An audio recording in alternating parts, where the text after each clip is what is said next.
endowed by our Creator with rights to life, liberty, and the pursuit of happiness, which nobody, no person, no group, no political party, not even our government, can take away from us. Hitler had a dream that his big business should dominate the world.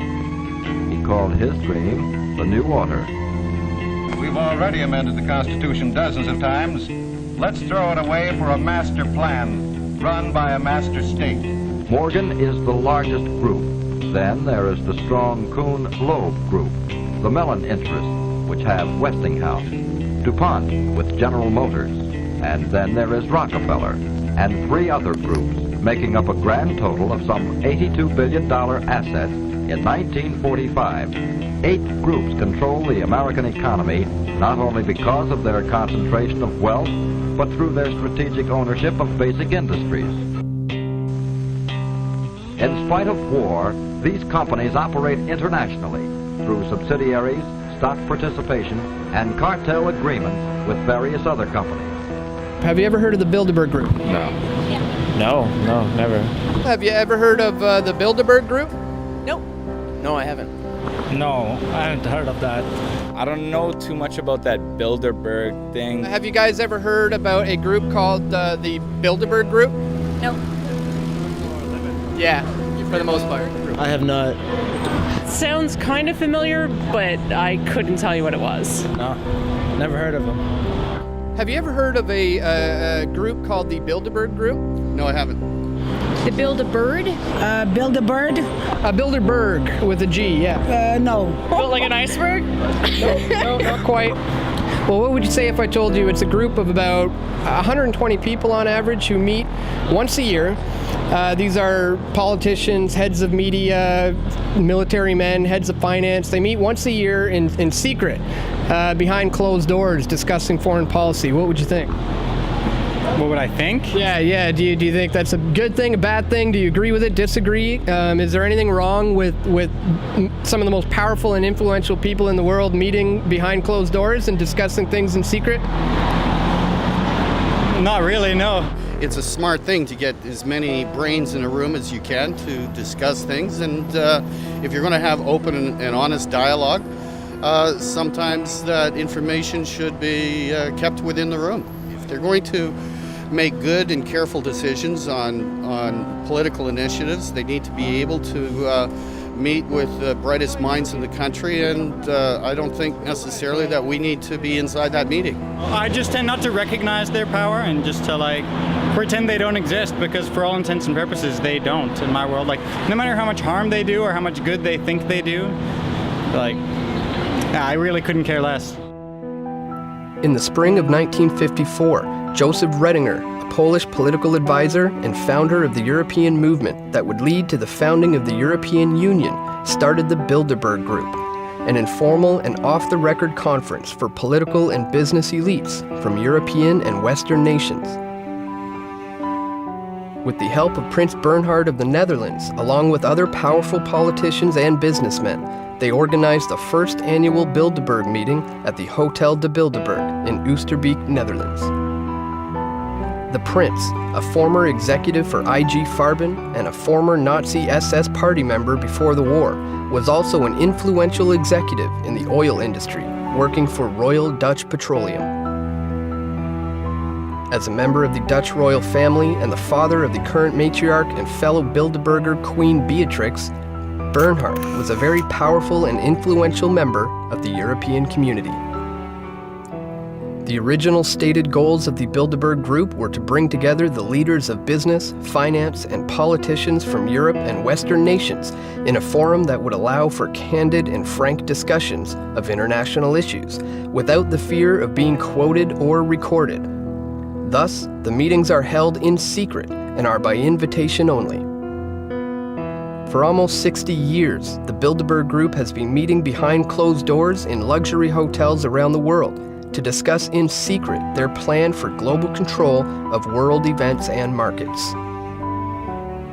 Over the years, their members have included heads of state, politicians, business executives, media moguls, global financiers, military leaders, intelligence agencies, and many other powerful organizations and individuals whose reach extends to every corner of the world.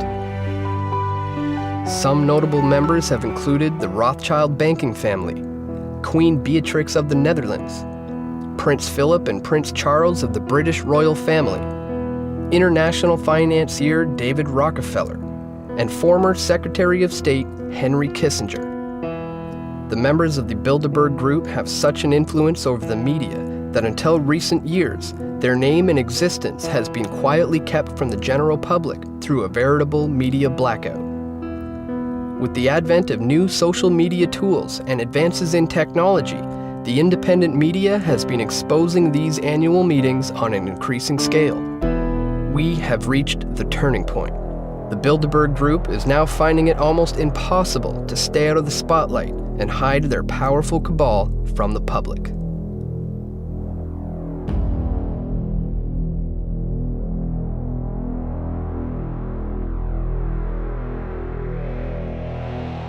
The fact that in the 21st century, we still have monarchies who have influence and wealth, then how come bills can't get signed without the Queen of England's approval? How come the Canadian Parliament could be suspended by the Queen of England if she wishes? If she has no power, why does the final decision-making process rest with her?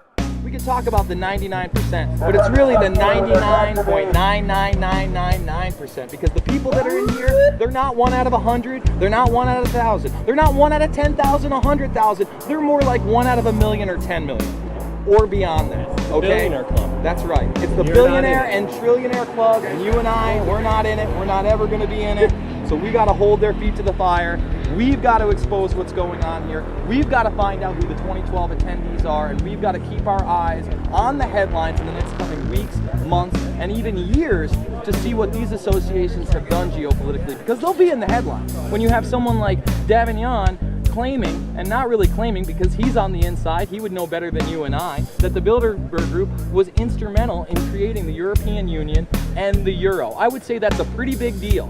And whether that's evil or not, that's a geopolitical move. And that decision was made by this group. What you need to do is look up who are the companies they work for, who else have they worked for, what are their agendas, what are they in the news doing. That will tell you so much about the reach of Bilderberg, about why they invite these people, and about how they put the world together. In the case of Europe, you heard that, quote, Goldman Sachs rules the world, where you've got Peter Sutherland, head of Goldman Sachs International Board of Directors out of Ireland. He's telling them to accept the austerity and the other financial plans. And throughout history, we've had people with power attempting to consolidate their power and hold on to it. So that's really the agenda here. The agenda is to stay as powerful as possible for as long as possible and crush any competition.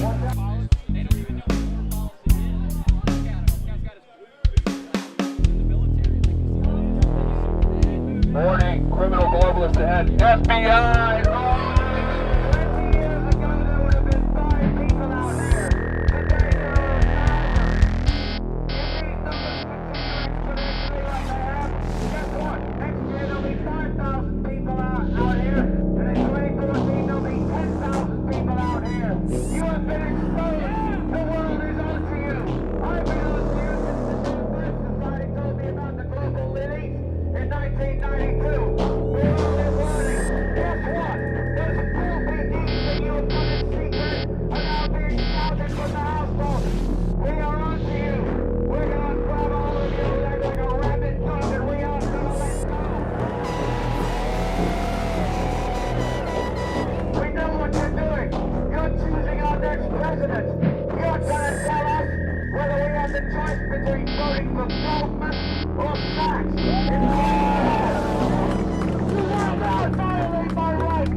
climbing lifts go. Don't come back to us, gentlemen. What's the protesting against globalists that openly say our military is now under UN control in Congress when real Americans stand up for the sovereignty and future of this country? We are the enemy now because the real enemy has taken over our government.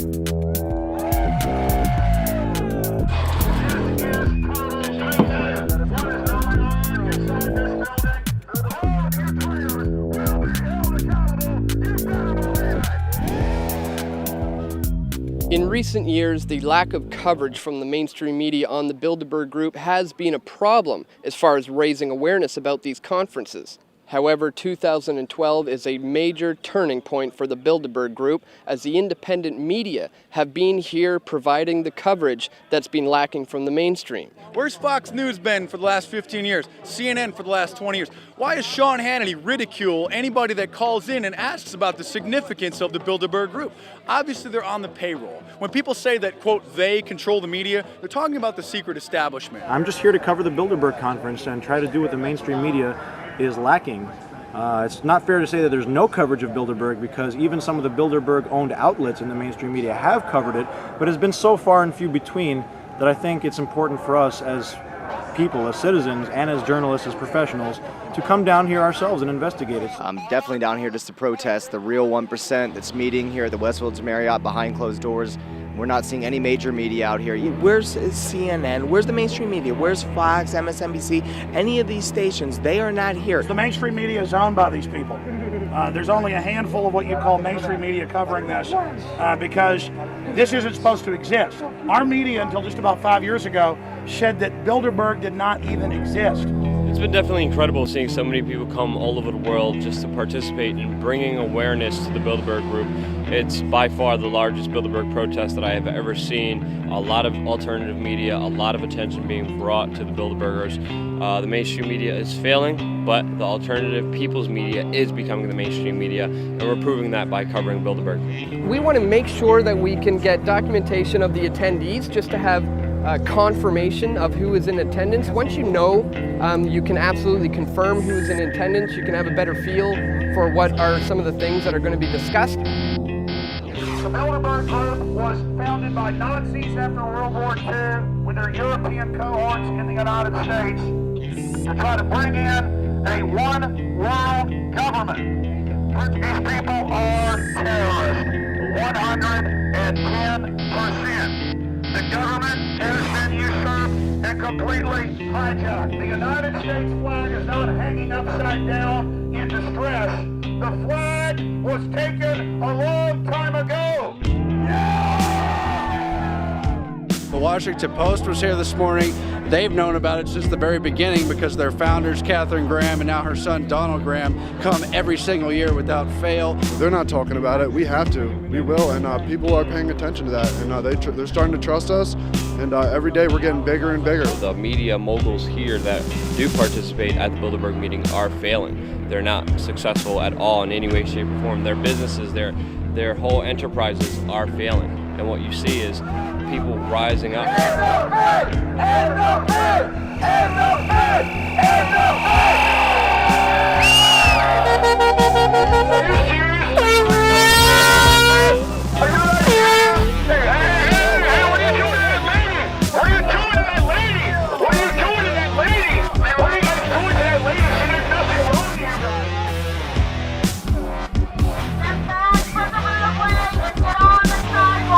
Get off the train. What? What the fuck? Hey, wait. What are you guys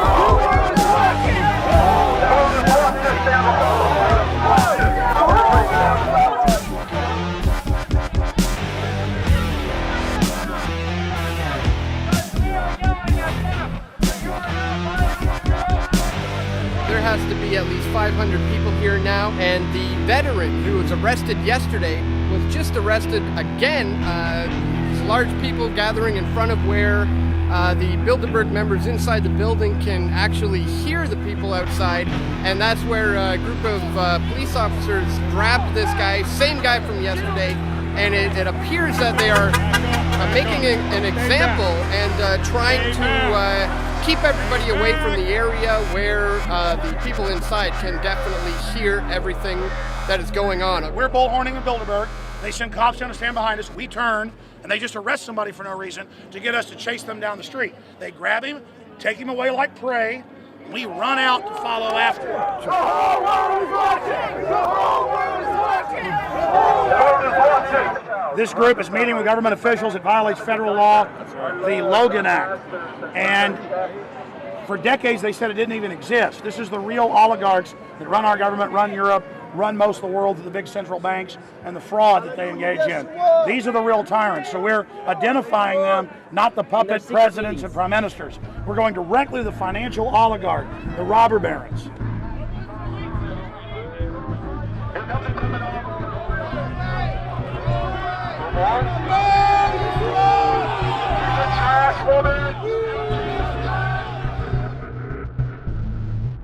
In 2008, it was revealed that the Canadian government, under the leadership of Bilderberg member Stephen Harper, would be buying $25 billion worth of mortgage pools through the Canada Mortgage and Housing Corporation.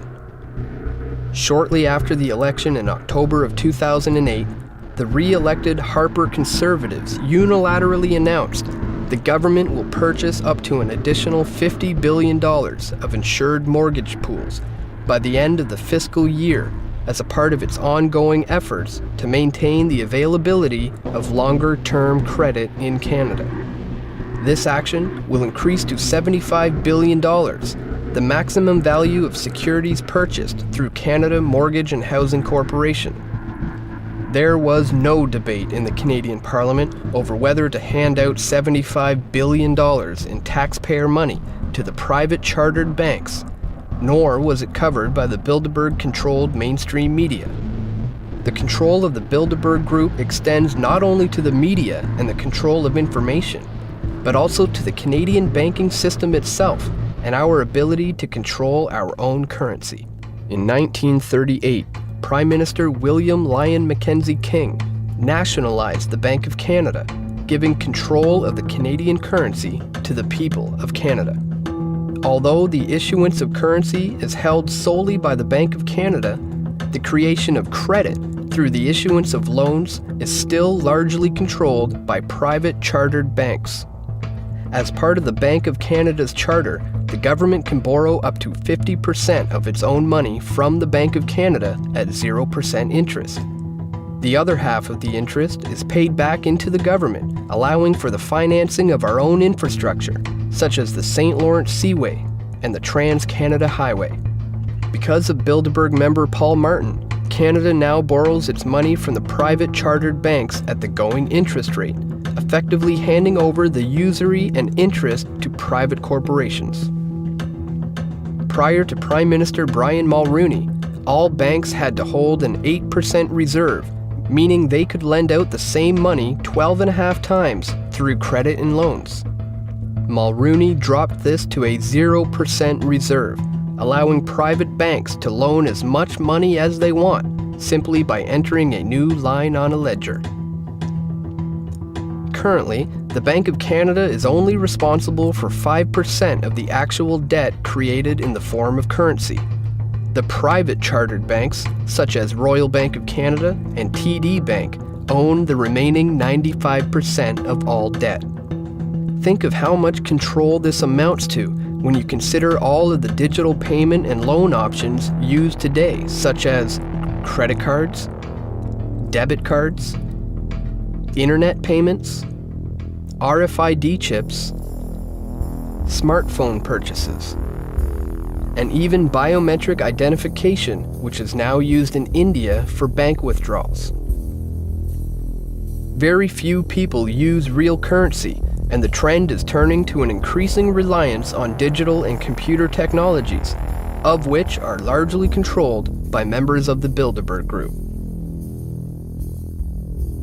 Members of the Bilderberg Group who are involved in the Canadian banking system include President and CEO of Royal Bank of Canada, Gordon Nixon, President and CEO of TD Bank Financial Group, Edmund Clark, Deputy Chair of TD Bank Financial Group and former Canadian Ambassador to the United States, Frank McKenna, Former Minister of Finance and Director of Manulife Financial, Michael Wilson. Managing Director of Credit Suisse Securities, Ronald S. Lloyd. Former CEO of Scotiabank, Peter C. Godsoe. Former Governor of the Bank of Canada, David A. Dodge. And Governor of the Bank of Canada and former Goldman Sachs executive, Mark Carney. 501c3 tax-exempt foundations have to make certain forms publicly available.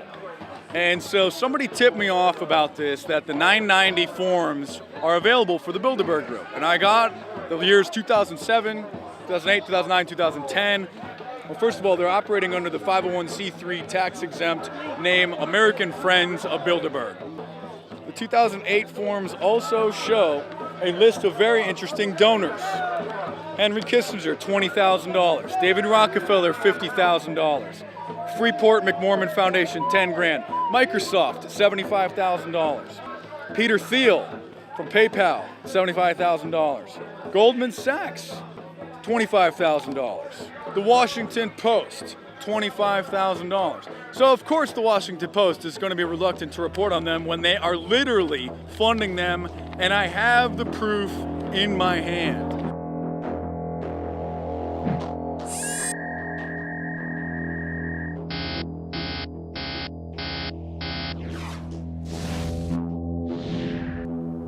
Other large donors of the Bilderberg Group include $25,000 from Lazard, a large investment bank which is based in New York's Rockefeller Center. Lazard is one of the key players in the Bilderberg finances, attending dozens of meetings over the years.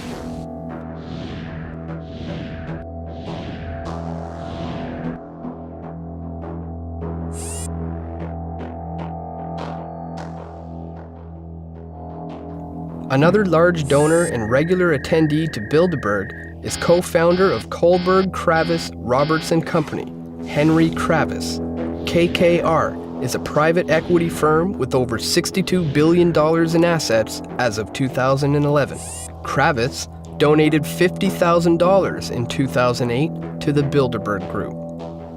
Billionaire financier David Rockefeller of Chase Manhattan Bank has been a steady donor to the Bilderberg meetings and has been a cornerstone of the group's development, attending nearly every conference since its inception in 1954.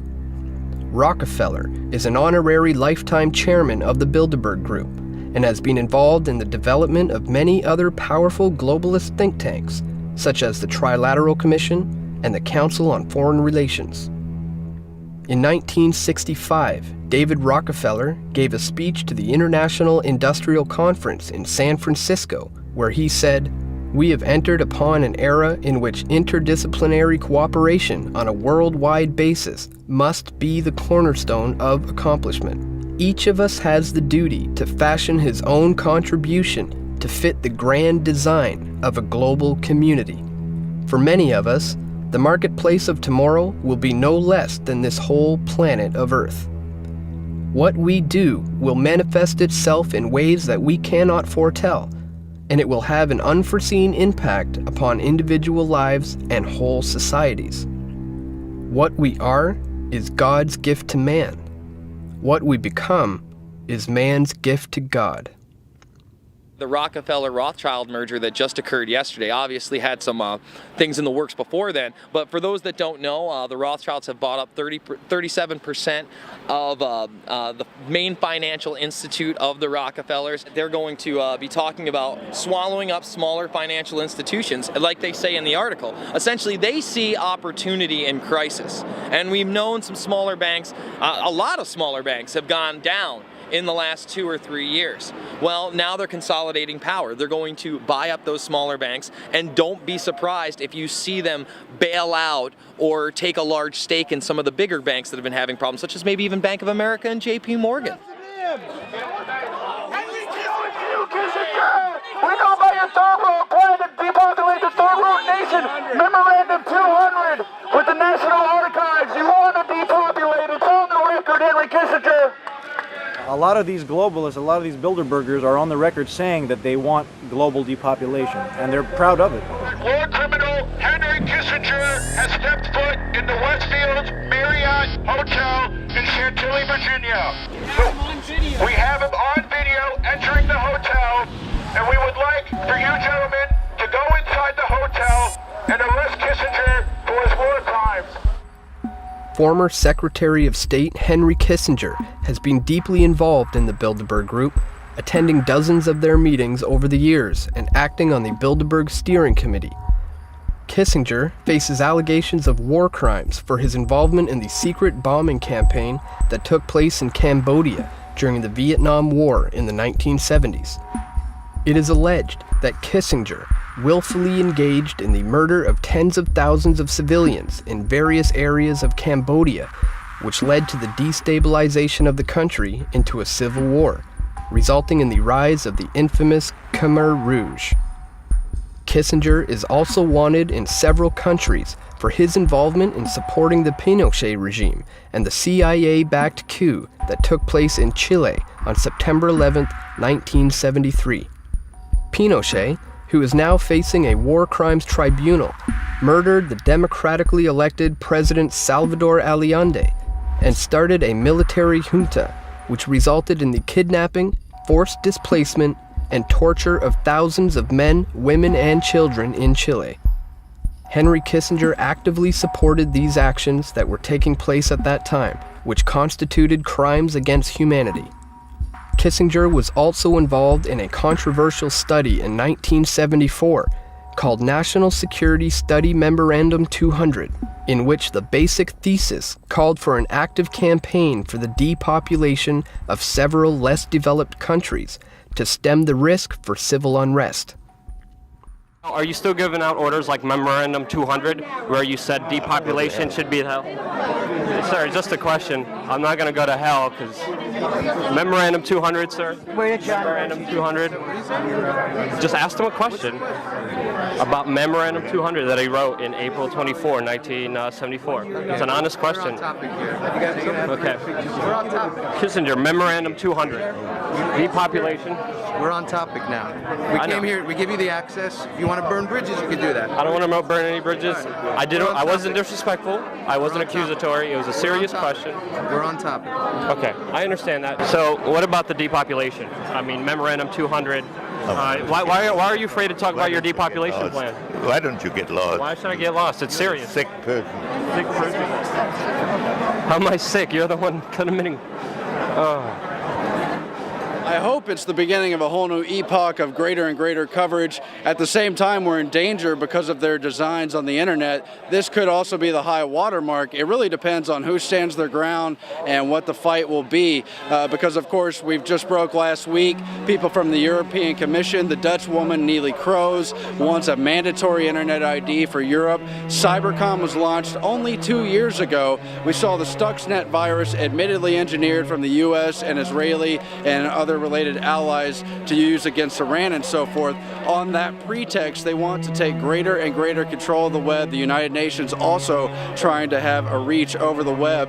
The Bilderberg Group include many prominent members of the internet and computing world, including National Security Agency Director and Chief of the United States Cyber Command, General Keith B. Alexander, co-founder of Facebook, Chris Hughes, founder of PayPal and chief Facebook investor, Peter Thiel, executive chairman of Google, Eric Schmidt, founder of Amazon, Jeff Bezos, co-founder of LinkedIn, Reid Hoffman, vice president, European Commission, commissioner for Digital Agenda, Neelie Kroes, chief research and strategy officer, Microsoft Corporation, Craig J. Mundy, and many others.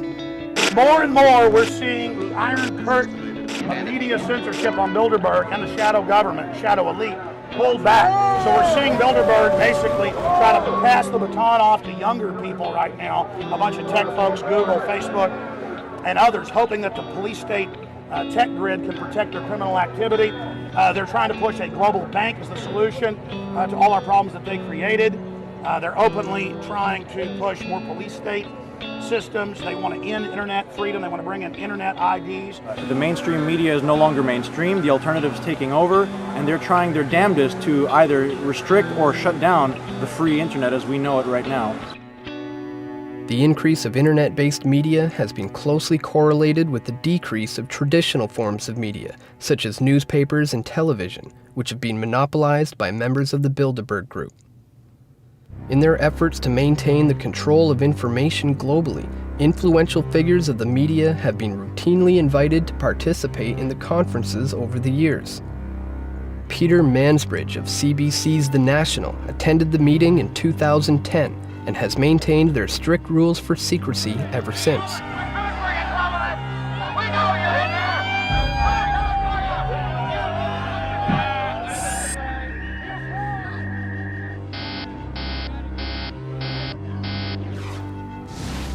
Fellow Canadian Heather Reisman is the CEO of Indigo Books, the largest book supplier in Canada, and she is a member of the Bilderberg Steering Committee. In 2005, Reisman founded the Hesag Foundation, which provides grants to former lone soldiers in the Israeli army to pursue post-secondary education. A lone soldier is an individual who is not from Israel, but chooses to fight in the Israeli military. Other media moguls and organizations that have attended the Bilderberg meetings over the years have included Rupert Murdoch of News Corporation, Andrew Knight of News Corporation and The Economist, Ted Turner of Time Warner and CNN, Charlie Rose, Donald Graham of The Washington Post, and Canadian media baron and former Bilderberg Steering Committee member Conrad Black of Hollinger International and The Telegraph newspaper. While all of these powerful media organizations have been present at Bilderberg meetings over the years, there has remained a media blackout all across the board regarding coverage of this group.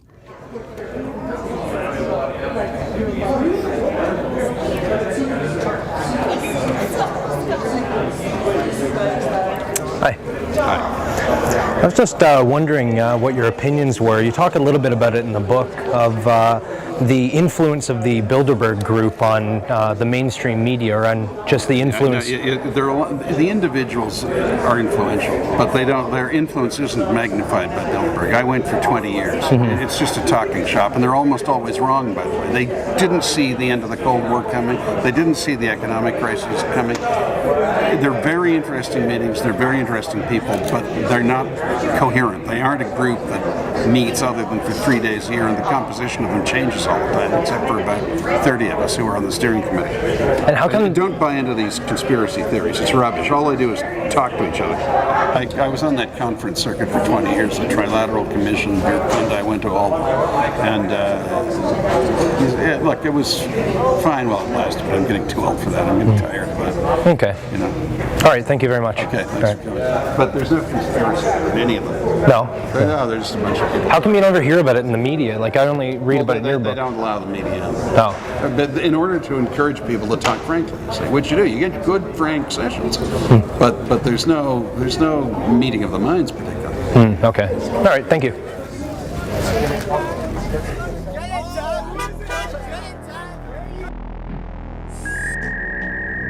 Fellow Hollinger International Board of Directors member Marie-Josée Kravis has made significant inroads since being invited to Bilderberg by Conrad Black in 1989. Marie-Josée is the wife of Bilderberg member Henry Kravis and has been a member of the Bilderberg Steering Committee for over 22 years.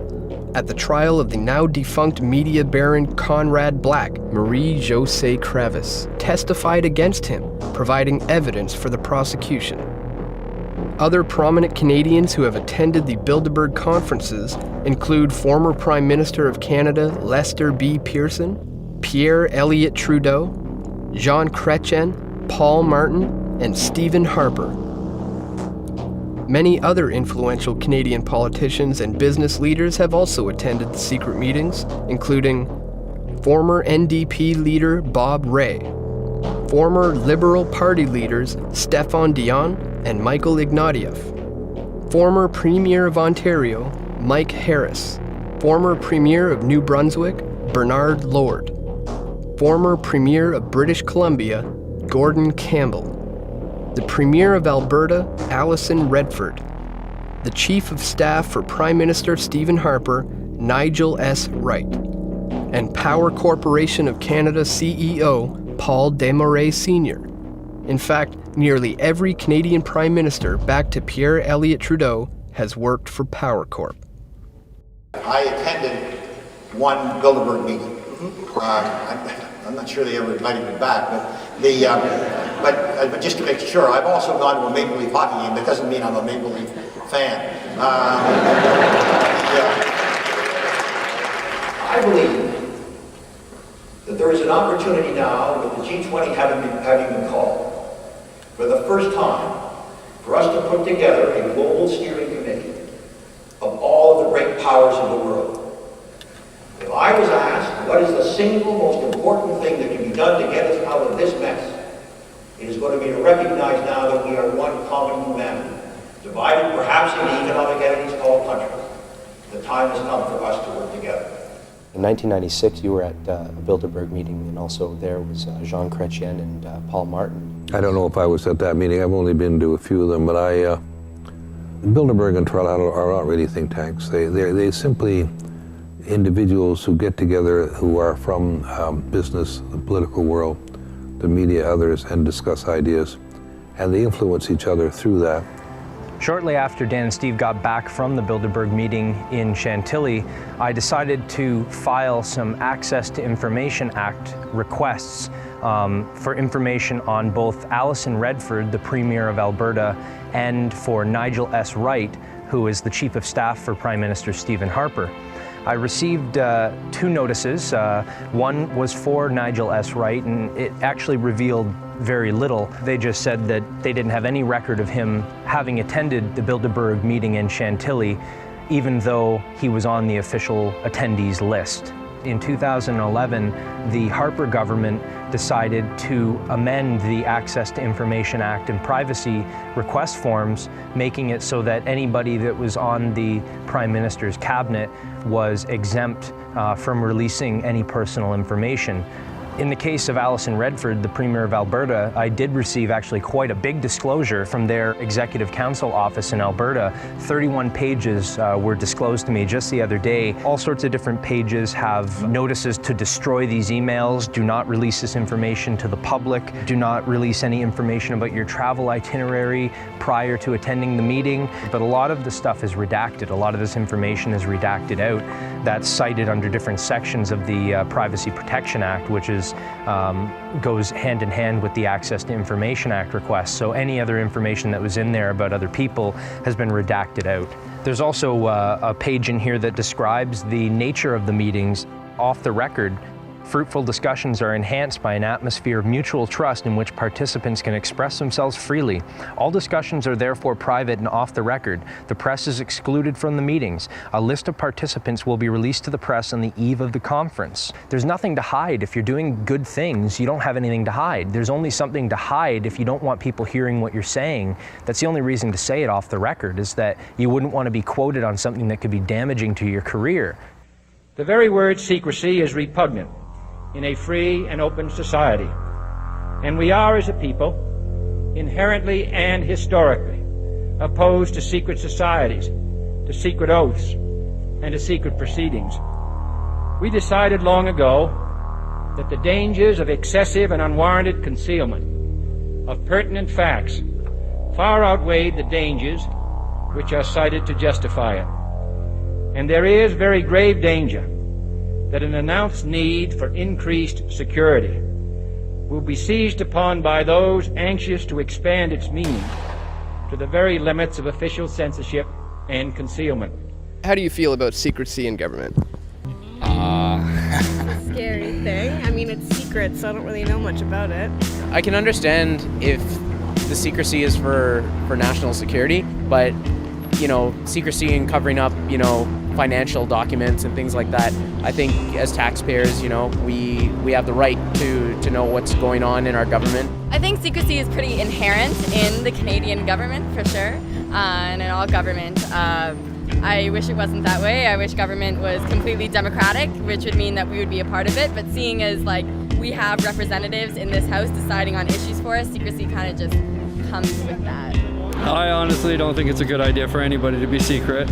I don't think anything should be secret. I think if anything needs to be said, it needs to be said in front of the people here that can hear it. We elect people to govern us in a democratic way, and when those people fall, prey to, individuals that have money or, have leverage on them, it's no different than a dictatorship. When you have like government officials and then you have financiers and like heads of like banks meeting behind closed doors, that's already against the law.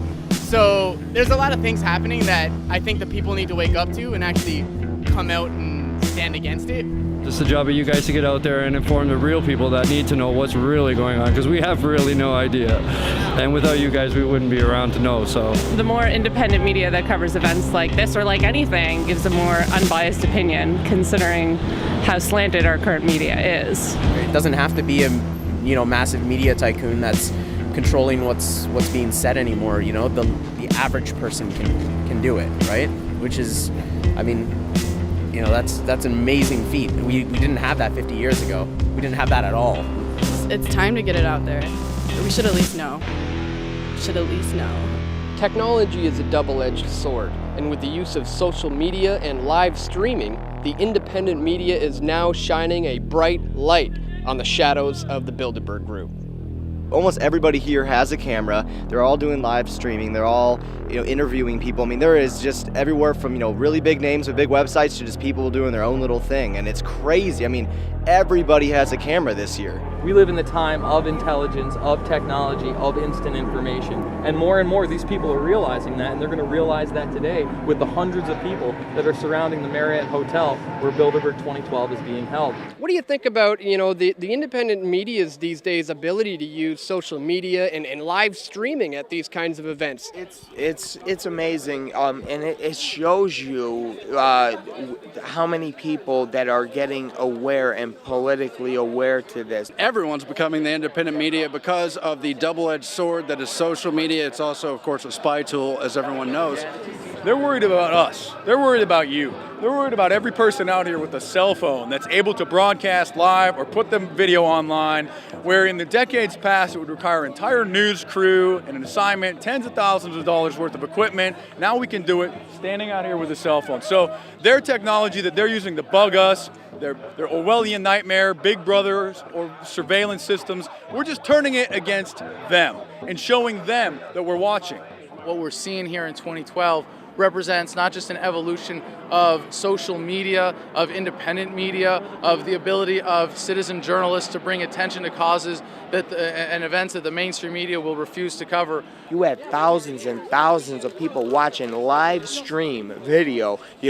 They're interested. People are dying for real information, truth. We are able to pretty much broadcast to the world to thousands of people live, unedited, uncut, as everything's happening, pretty much just through a cell phone. We're living in amazing times. The technology is advancing. It's like more than it's a protest, it's almost an independent media summit. There are at least 20 cameras here, live streaming, not all like with some central hub. No, 20 independent media outlets, 20 individuals doing separate live streams. We are making a difference. We are forcing the mainstream media to cover these events, and they are coming, kicking and screaming, but they are coming. If you had an opportunity to maybe say a short little message to the people in that room, the people sitting around that table, what might you say to them? That's a hard question. Tough one, I know. It's a tough one. I don't mean to put you on the spot. It is. Second. But if I could say anything to the Bilderbergers is, when you do things in darkness, they will come to the light, and they are. We're here just to shine that light. I don't hate you. I'm not going to spend my energy just to negatively go after you, but I will expose you, and I will talk to you, and I will communicate with you with words to try to make you and the world understand that there's a lot more going on than we actually know, and we deserve to know what's happening. We're human beings. We're just as equal as you, and we're all in this world together. Ladies and gentlemen of the free world, we came out here for one reason and one reason only. We are sick and tired of being controlled. We are sick and tired of the elitist taking advantage of our trust, taking advantage of our apathy, and we will not put up with it anymore! My message to the globalist is the sleeping giant that is humanity is awakening. It's 1776 against their 1984 worldwide. Their system of 1984 against the spirit of liberty. And they will be defeated. And they know it, and they're starting to run scared, and they should be, because information is power. And the truth is setting us free. We know who you are, and we're taking our fate back. We know who you are, and we're going to expose you all the way. So we're not stopping. We're going to be growing in numbers 100 times this in the future. So just wait, we're coming. I'm sure you guys realize, that this is the fate of the planet. You guys are in control. One way or another, people are finding out what's going on. Life is short. We should live it to the fullest and treat people with respect, honesty, dignity, and compassion. And you could change your life at any moment, any time, and just think about the decisions you're making and how they affect people and how they hurt people, and understand there's real consequences for those decisions that you guys have made, that you guys will have to live with for an eternity, pretty much. When Jesus was tempted in the wilderness, Satan said, if you bow down and worship me, I will give you the world. Well, guess what? You've got the world, and we're not going to bow down and worship you. Those filthy deeds that you have done in secret are now being shouted from the housetops. We are on to you.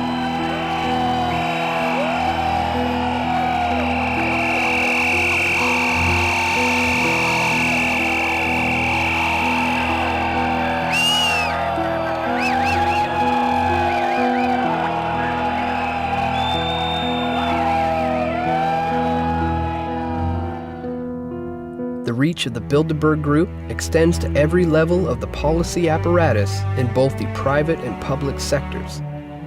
Its members over the years have been the most influential and powerful individuals in the world.